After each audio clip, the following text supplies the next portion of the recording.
Tout travail procure de l'abondance, mesdames et messieurs. Bienvenue dans cette nouvelle édition de Journal universitaire dont je l'aurai plaisir de présenter pour vous.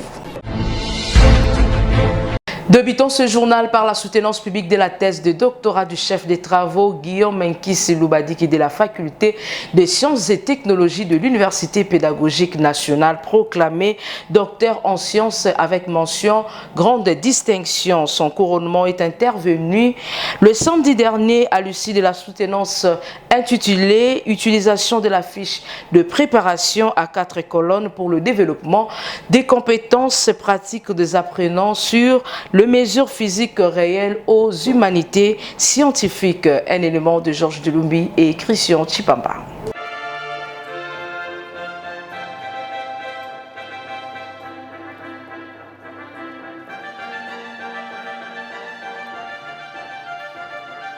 Le chef des travaux Guillaume Nkisi Lubadika de la faculté des sciences et technologies de l'Université pédagogique nationale a été proclamé docteur en sciences à l'issue de cette soutenance publique de sa thèse de doctorat intitulée « Utilisation de la fiche de préparation à 4 colonnes pour le développement des compétences pratiques des apprenants sur les mesures physiques réelles aux humanités scientifiques ». En présentant l'économie de son travail, le récipiendaire a expliqué que sa recherche vise à améliorer l'enseignement des mesures physique réelle en proposant une fiche pédagogique innovante à 4 colonnes destinée à renforcer les compétences pratiques des apprenants. Menée auprès des enseignants de physique de la ville de Matadi, l'étude s'appuie sur des questionnaires, l'échelle des Likert ainsi que les outils d'évaluation CSAT et NPS. Les résultats démontrent une forte adhésion des enseignants à cette innovation pédagogique avec un taux élevé de satisfaction de 75,5%, confirmant ainsi sa pertinence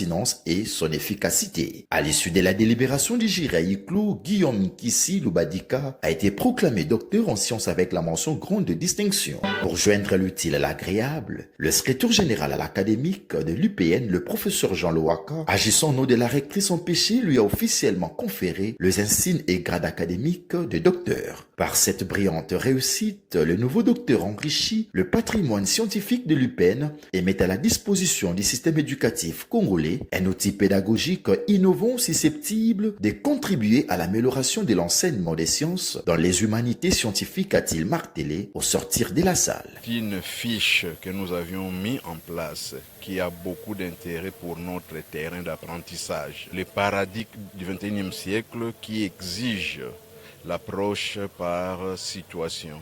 Or, l'ancienne fiche utilisée par les enseignants est une fiche PPO, c'est-à-dire l'approche pédagogique par objectif.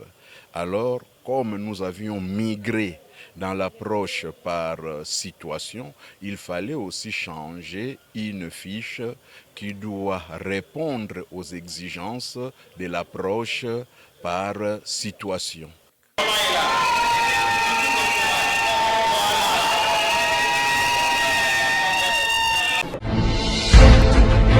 Restons toujours à l'Université pédagogique nationale. Le chef des travaux Rigobert Kaswanga Latalo a également soutenu sa thèse de doctorat le samedi 11 juillet 2026. Un travail portant sur le déterminant de l'orientation des étudiants inscrits en psychologie dans le système licence master doctorat à l'Université pédagogique nationale et à l'Université de Kinshasa. Encore une fois, Georges Delumbi et Christian Chipamba pour les détails.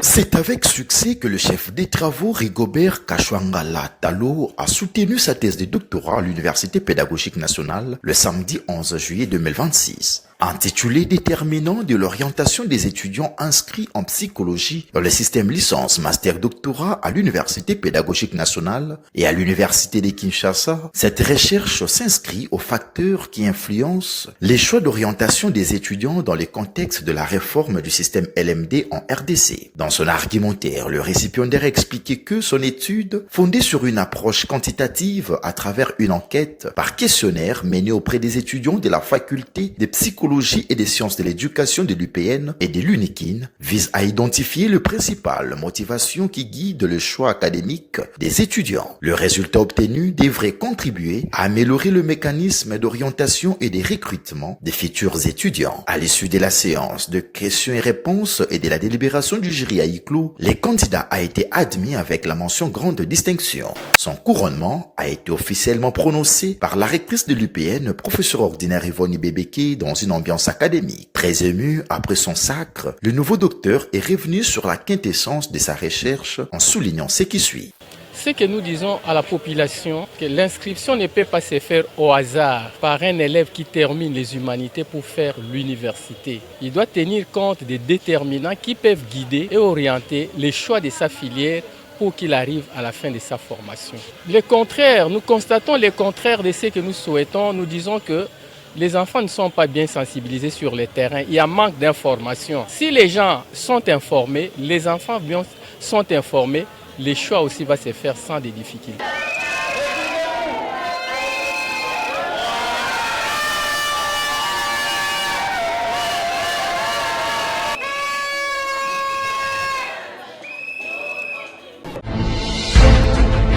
Direction Institut supérieur pédagogique technique de Kinshasa, où la cellule interne de l'assurance qualité a lancé ce lundi 13 juillet 2026 un atelier de renforcement des capacités placé sous l'égide du secrétariat général de l'assurance qualité de l'enseignement supérieur, universitaire, recherche scientifique et innovation. Cette initiative vise à consolider la culture de la qualité au sein de l'établissement et à renforcer les compétences des acteurs impliqués dans la démarche de l'amélioration continue. Les détails avec Valongolo.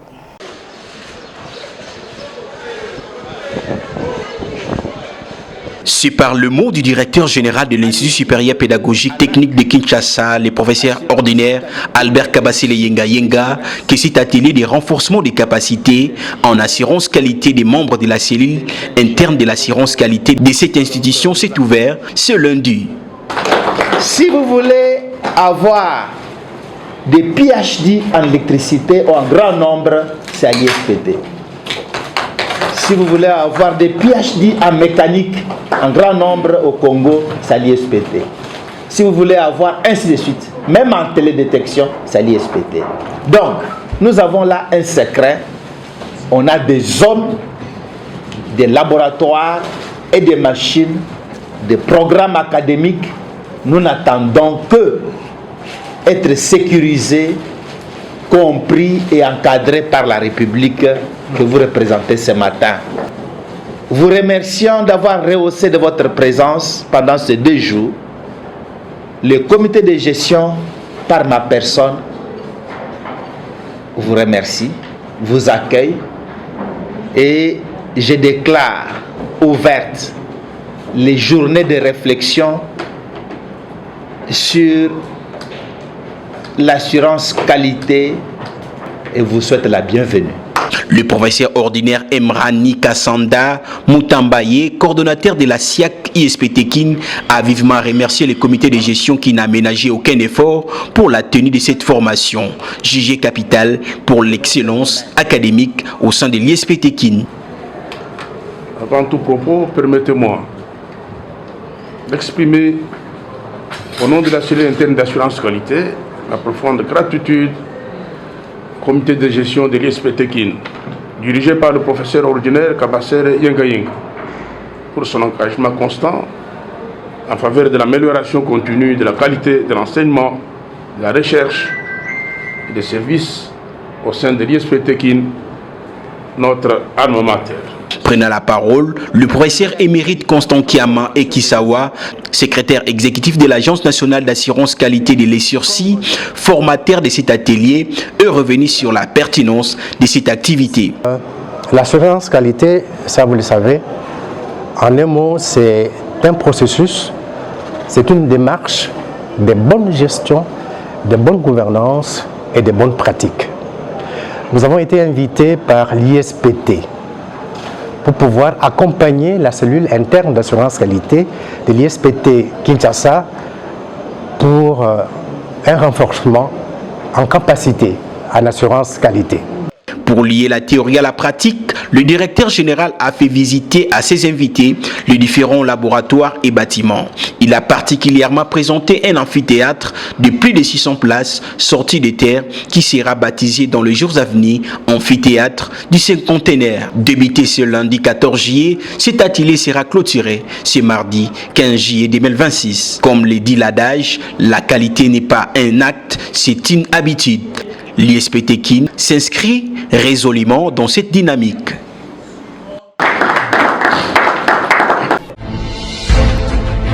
D'un sujet à un autre, concilier les études et le sport de haut niveau, c'est les paris réussis par Francine Kankou, étudiante à l'Institut supérieur pédagogique technique de Kinshasa, qui a offert à la République démocratique du Congo une médaille de bronze dans la catégorie de moins de 65 kilos au championnat d'Afrique. Pour saluer cet exploit, l'ISPT lui a rendu un vibrant hommage à travers son directeur général qui a par la même occasion lancé un appel au chef de l'État afin d'encourager cette digne ambassadrice du sport congolais. C'était le vendredi dernier. Ngolongolu était présent pour le compte de notre rédaction. Bonjour. Francine Kankou, étudiante en 3e licence en pédagogie des techniques appliquées à l'Institut supérieur pédagogique technique de Kinshasa, ISPT Kin, a décroché la médaille de bronze pour la RDC au championnat d'Afrique de kickboxing 2026. La compétition continentale s'est déroulée du 21 au 28 juin 2026 à Yaoundé, au Cameroun, au gymnase multisport de Mfandena. Elle était organisée par la Fédération camerounaise de kickboxing et discipline affinitaire sous l'égide de la WACO. Engagée dans la catégorie de moins de 65 kg, Femme Light Quick sous les couleurs des léopards de la FECO Kifa, Francine Kankou est montée sur la 3e marche du podium derrière la malgache Machilou Issa Eli en or et à la sénégalaise Diop Mamediara en argent. Reçue le vendredi dernier à l'ISPT Kin, la médaillée a présenté son trophée au professeur Pichdi Albert Kabasele Yenga, directeur général de l'ISPT Kin.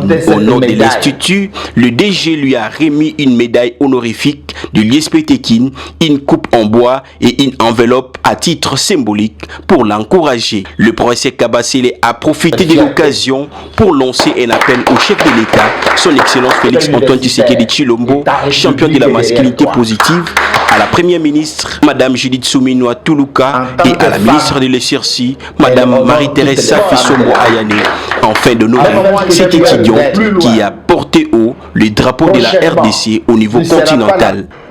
D'abord, la joie d'avoir mis au monde en tant que République, parents, université, une élite, une étoile. D'abord une fille qui fait le génie électrique et qui est finaliste. Et puis une athlète sportive de haut niveau, championne de la RDC. Et puis aujourd'hui, 3e championne d'Afrique. Et cette chance a souri seulement à l'ISPT. Cette championne de ses rangs, on n'en a pas ailleurs. On n'en a qu'à l'ISPT. Donc l'ISPT ne peut pas laisser ça inaperçu. C'est pour cela, à part la médaille qu'elle a ramenée, voici notre médaille. Voici. Nous l'avons accompagnée. Elle est là. C'est cette joie de voir notre étudiante sportive de haut niveau, championne nationale, revenir avec une coupe au niveau africain, 3e personnalité. Quand il m'a expliqué, ceux qui étaient avec elle sur le podium ont été reçus par de grandes autorités de leur pays. La championne n'a pas hésité à placer un mot. J'ai remercié d'abord mon DG, mon papa. Il m'a vraiment bien accueilli ici à l'ISPT. Ce n'est pas la première fois, c'est ma 3e fois encore. pour la compétition était vraiment très difficile. Pour trouver cette médaille, je me suis très battue pour trouver cette médaille, pour sortir la 3e. Il y avait d'autres personnes qui sont entrées comme ça sans rien apporter. J'ai apporté cette médaille pour mon pays et pour mon université. Je suis très fière de mon pays, très fière encore de mon DG, très fière de notre université ISP Tekin, le président de la République et le ministre des Sports. À cette performance, Francine Kankou fait la fierté de l'ISP Tekin et du sport universitaire congolais.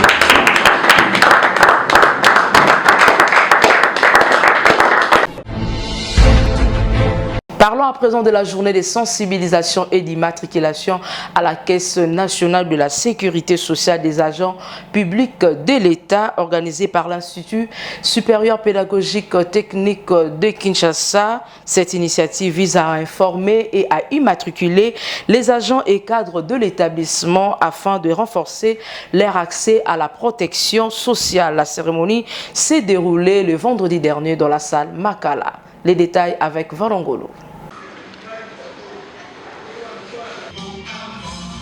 Plus de 600 cadres et agents de l'Institut supérieur pédagogique technique de Kinshasa, ISP Tekin, ont été outillés ce vendredi sur la protection sociale des agents publics de l'État par la Caisse nationale de sécurité sociale des agents publics de l'État, CENSAP. Au nom de son institution, le professeur PhD Albert Kabasele Yenga a souhaité la bienvenue aux hôtes et a déclaré ouverte cette journée de sensibilisation et d'immatriculation à la CENSAP. Je ne peux m'empêcher de remercier le président de la République, son Excellence Félix Antoine Tshisekedi Tshilombo, d'avoir pensé protéger la carrière du personnel de l'État que nous sommes. Placé sous le thème « Protection sociale des agents publics, un droit, une sécurité pour tous », la journée a été riche en informations.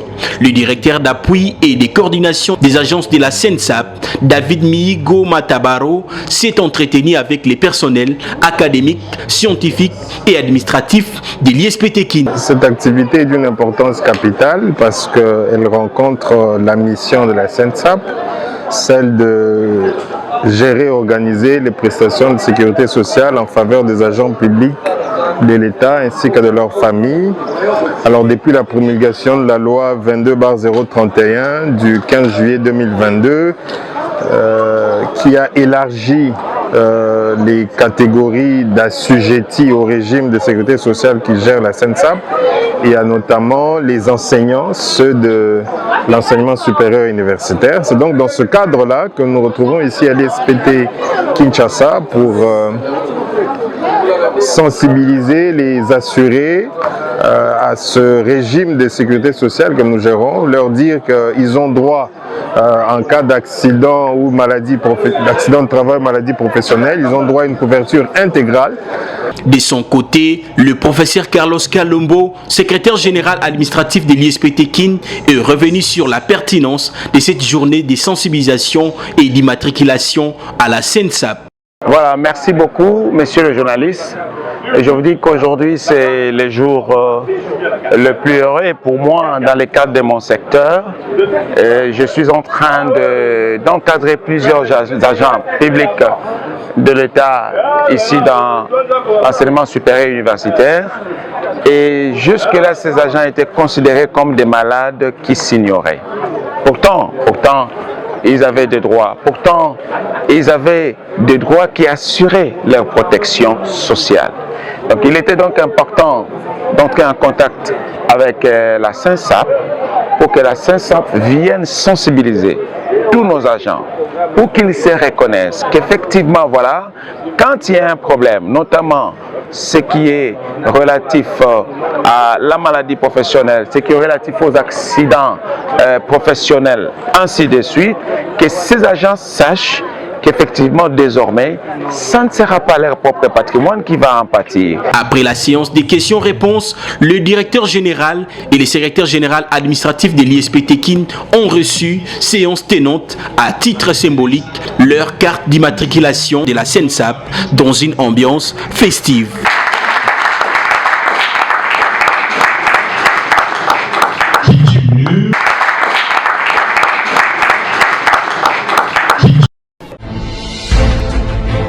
Un chapitre à un autre, étudier et entreprendre, c'est le thème de la foire de solidarité féminine organisée par la Fondation Pouchou à l'occasion de l'ouverture officielle de son édition Totombwana tenue le samedi dernier au centre culturel. Cette activité vise à promouvoir l'autonomisation des femmes, l'entrepreneuriat et le leadership féminin.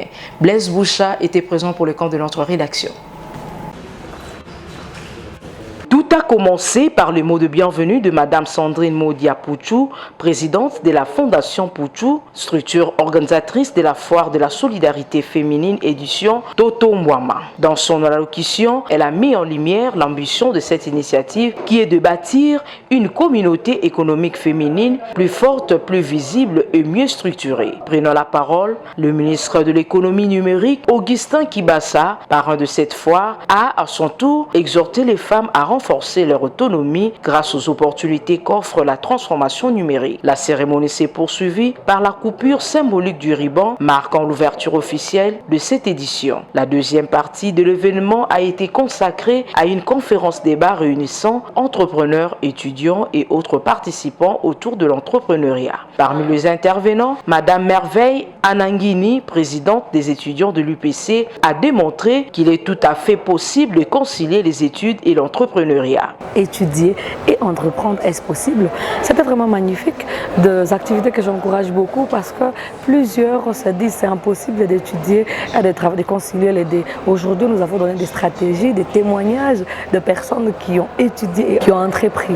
Et donc, nous sommes très heureux de cette manifestation. Nous savons que vis-à-vis de nos interventions, nous avons des personnes qui vont pouvoir changer leur mode de vie, leur façon de faire et de voir les choses. Le docteur Michel Mouvoudi, expert en santé, a également intervenu sur le même thème. Dans son exposé, il a encouragé les étudiants qui étudient tout en entreprenant à considérer l'éducation et l'entrepreneuriat comme deux leviers essentiels du développement économique et social. Nous avons fait de la foire des solidarités féminines, bien évidemment, une initiative portée par la Fondation Pouchou pour femmes. Nous en avons fait une vitrine des créativités féminines. Les femmes congolaises ont des talents, les femmes congolaises créent, innovent, inventent et ces femmes, nous leur avons fait honneur de pouvoir s'exposer face au monde. Du vendredi au dimanche, nous avons été en ce lieu et nous avons accueilli tellement de participants et participantes et c'était merveilleux. Et tout à l'heure, nous venons d'avoir la clôture du concours d'éloquence organisé toujours à l'occasion de la foire des solidarités féminines. Signalons que cette cérémonie s'est clôturée par un concours d'éloquence mettant en valeur les talents oratoires des participants.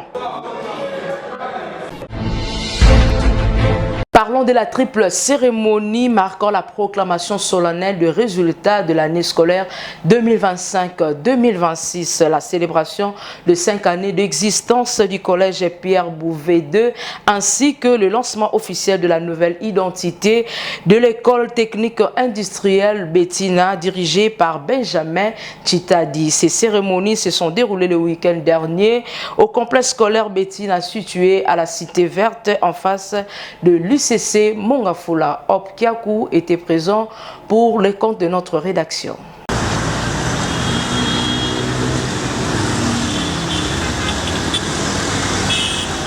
L'année scolaire 2025-2026 s'est achevée en beauté au collège Pierre Bouvet II à l'occasion d'une cérémonie de grande envergure organisée le week-end dernier. L'événement a débuté par une prière d'ouverture, suivie des témoignages émouvants des parents et d'enseignants qui ont salué la qualité de l'enseignement dispensé au sein de l'établissement au cours de ces 5 années d'existence. On a fonctionné avec des enseignants magnifiques. L'encadrement et le suivi. Je suis le président du mouvement des jeunes intellectuels chrétiens. Nous prenons les valeurs. La moralité, on ne badinait pas. On trouve un enseignant, rien que seulement avec des relations trop personnelles avec l'élève, on te met à l'écart. Parce que les élèves viennent apprendre, ils ne viennent pas pour devenir des amis des enseignants. Dans son intervention, le préfet des études, Dieu merci Manfoua Kadi, est revenu sur les objectifs ayant motivé la création du collège Pierre Bouvédé. Il a également présenté le bilan de l'année scolaire 2025-2026 avant de procéder à la proclamation solennelle de résultats ainsi que la présentation des quelques finalistes de la promotion 2025 et 2026. Prenant ensuite la parole, le promoteur Benjamin Chitadi a réaffirmé son engagement solennel devant les parents. Il a assuré que le collège Pierre Bouvédé, désormais connu sous le nom d'école technique industrielle Bettina, poursuivra sa mission de former les élites de demain en offrant un enseignement de haute qualité. Comme vous pouvez le constater, aujourd'hui, c'est un jour solennel. C'est triple événement. La toute première cérémonie, c'est la proclamation solennelle des résultats de fin d'année. Et la deuxième cérémonie aussi importante, c'est la célébration des 5 ans d'existence du collège Pierre Bouvédé 2. C'est aussi un grand événement pour nous. Et la troisième cérémonie, c'est le lancement de la nouvelle identité du collège Pierre Bouvédé 2, qui ne va plus s'appeler collège Pierre Bouvédé 2, mais désormais École technique industrielle Bettina. Pour l'année scolaire 2026-2027, nous demandons aux parents de continuer à nous faire confiance. C'est le nom, le changement des sites, mais la philosophie est restée la même. Rien n'a changé, les mêmes enseignants, même administration, même philosophie. Donc nous demandons aux parents de continuer à nous faire confiance et aux autres parents qui souhaitaient déjà inscrire leurs enfants au collège Pierre Bouvédé, actuellement à l'école technique industrielle Bettina, de venir car c'est la meilleure école technique au sein de la cité verte et pourquoi pas sur toute la ville, province de Kinshasa. Il convient de signaler que cette cérémonie s'est clôturée par la signature des bulletins scolaires et leur remise officielle aux parents dans une ambiance de satisfaction et de convivialité. Bouclons cette édition par la Fondation Yang Molato Design qui a lancé la 8e édition de Kinshasa Mboka ya Masano, placée sous le thème Industrie textile en République démocratique du Congo, former, valoriser et connecter les talents de demain, axés sur la formation au métier de textile, du stylisme et de l'entrepreneuriat créatif. Cette édition a démarré le lundi 13 juillet 2026 au centre Don Bosco sur le boulevard du 24 novembre dans la commune de Lagombe. Encore une fois, Opkiakou pour les détails. Cette 8e session de la formation Kinshasa Mboka ya Masano, organisée par la Fondation Yang Molato autour du thème de l'année, réactiver l'industrie textile congolaise de la création à l'industrialisation, a débuté par l'exécution de l'hymne national, donnant le temps d'une rencontre placée sous les signes de la valorisation du savoir-faire congolais. Prenant ensuite la parole, la présidente de la Fondation Yang Molato, Madame Lydia Sambay Tumba, a articulé son allocution autour des 4 axes majeurs, notamment la vision de la Fondation, les motivations qui sous-entendent l'initiative Kinshasa Mboka ya Masano, les thèmes centraux de cette édition, ainsi que les ambitions poursuivies à travers ce programme de formation axé sur le développement de compétences des jeunes. Avec cette 8e édition, nous cherchons à créer un pont entre les jeunes qui veulent se donner au métier du stylisme de mode et la profession elle-même. Parce que nous avons découvert que l'industrie du textile au Congo était complètement morte. Il a fallu la réaviver à travers les différentes disciplines qui concourent justement à ce que ce secteur puisse vivre. Et parmi les disciplines qui concourent à faire vivre ce secteur, il y a le stylisme de mode qui prend toute sa dimension désormais à Kinshasa ou encore au Congo. Seulement, nous n'arrivons pas à former les jeunes à ce métier, à les mettre vraiment sur les pas de la profession. Mon dernier mot, c'est déjà rassurer les autorités compétentes du pays. Ici, je vois son Excellence, Madame la ministre de la Culture, Art et Patrimoine, Madame Yolande Elébé, qui nous suivons de près ses actions. Nous voyons qu'elle appuie le secteur de la culture. Elle a une vision sur l'économie culturelle et pourquoi pas le président de la République, puisqu'il s'agit d'une politique intégrée. qui a un œil attentif sur la jeunesse congolaise. À son tour, la ministre honoraire de la Culture, des Arts et du Patrimoine, Madame Catherine, a exprimé sa profonde gratitude à la Fondation Young Molato pour cette initiative. Elle a salué cette initiative qui consiste à investir dans la jeunesse congolaise en faisant de la formation, de la créativité, de l'innovation et de l'entrepreneuriat les principaux moteurs d'un développement durable. Pour joindre l'utile à l'agréable, Madame Galula Sandrine, directrice de la promotion culturelle au Fonds de la promotion culturelle, a salué l'initiative qu'elle considère comme une opportunité de relever les talents locaux, tout en souhaitant plein succès aux apprenants. Il s'y est de signaler, cette session de formation sera accompagnée par l'appui du ministère des Cultures, des Arts et des Patrimoines.